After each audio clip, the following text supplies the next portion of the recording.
आदरणीय दर्शकवृन्द, हार्दिक स्वागत तथा न्यानो अभिवादन टक्राउँदै पुनः म हेर्ने आँखा युट्युब च्यानलमा उपस्थित भइसकेको छु। र हेर्ने आँखा युट्युब च्यानल पहिलोचोटि मात्र हेर्दै हुनुहुन्छ भने सब्स्क्राइब गरेर अनि छेउमा रहेको घन्टीलाई दबाएर हामीसँग जोडिनुहोला। र हेर्ने आँखा युट्युब च्यानलबाट विभिन्न जानकारीमूलक भिडियोहरू हामी लिएर आउनेछौँ। र आज पनि प्रकृतिसँगको सम्बन्धबारे भिडियो लिएर उपस्थित भइसकेको छु। कहाँबाट कुन ठाउँबाट हेर्दै हुनुहुन्छ कमेन्ट बक्समा कमेन्ट गर्नुहोला अनि भिडियोलाई लाइक गर्नुहोला। भिडियो मन परेमा सेयर गर्न सक्नुहुनेछ है त। प्रकृतिसँग रमाउनुको फाइदा। प्रकृतिसँग समय बिताउनुका धेरै फाइदाहरू छन्। यहाँ केही मुख्य फाइदाहरू यस प्रकार रहेका छन्। मानसिक स्वास्थ्यमा सुधार, तनाव कम हुनु। प्रकृतिमा समय बिताउनाले तनाव हर्मोन कोर्टिसोलको मात्रा कम गर्छ, जसले तनाव र चिन्ता घटाउन मद्दत गर्छ। मन शान्त हुनु। प्राकृतिक वातावरणले मनलाई शान्त र स्थिर बनाउँछ, जसले मानसिक थकान कम गर्छ। शारीरिक स्वास्थ्यमा सुधार। रक्तचाप कम हुनु। प्रकृतिमा हिँड्ने वा आराम गर्नाले रक्तचाप अर्थात् हाई प्रेसर जस्ता कम गर्न मद्दत गर्दछ। प्रतिरक्षा प्रणाली बलियो हुनु। प्रकृतिमा समय बिताउनाले शरीरको प्रतिरक्षा प्रणालीमा सकारात्मक असर पर्दछ। रचनात्मक बढाउनु।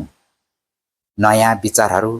प्रकृतिले दिमागलाई ताजा गर्छ र रचनात्मक विचारहरू उत्पन्न गर्न मद्दत गर्छ।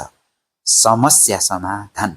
प्रकृतिमा बिताएको समयले दिमागलाई अझ प्रभावकारी रूपमा समस्या समाधान गर्न सक्षम बनाउँछ। शारीरिक गतिविधि बढाउनु। व्यायामको असर। प्रकृतिमा हिँड्ने, दौडिने वा अन्य गतिविधिहरू गर्ने अवसर बढी हुन्छ, जसले शारीरिक स्वास्थ्यलाई फाइदा पुर्याउँछ। ऊर्जा स्तर बढाउनु। प्रकृतिमा समय बिताउनाले शरीरको ऊर्जा स्तर बढाउन मद्दत गर्छ। सामाजिक सम्बन्ध मजबुत हुनु। परिवार र साथीहरूसँग समय बिताउनु। प्रकृतिमा गतिविधिहरू गर्दा परिवार र साथीहरूसँग समय बिताउन सकिन्छ, जसले सामाजिक सम्बन्धलाई मजबुत बनाउँछ। नयाँ मानिसहरूसँग भेटघाट। प्रकृतिमा गतिविधिहरू गर्दा नयाँ साथीहरूसँग भेटघाट गर्ने अवसर बढी हुन्छ। पर्यावरण प्रति जागरुकता बढाउनु। प्रकृतिको महत्त्व बुझ्नु। प्रकृतिमा समय बिताउनाले प्रकृतिको महत्त्व बुझ्न मद्दत गर्छ र पर्यावरण संरक्षणको प्रति जागरुकता बढाउँछ। टिकाउ जीवनशैली अपनाउनु। प्रकृतिसँग जोडिएर बाँच्नेले टिकाउ जीवनशैली अपनाउन प्रेरित गर्छ, अर्थात् लामो आयु बाँच्ने बन्छ। आध्यात्मिक विकास। आत्मसात गर्नु। प्रकृतिले आत्मसात गर्न र आफ्नो आन्तरिक शान्ति पाउन मद्दत गर्छ। जीवनको अर्थ खोज्नु। प्रकृतिमा बिताएको समयले जीवनको अर्थ र उद्देश्य बुझ्न मद्दत गर्छ।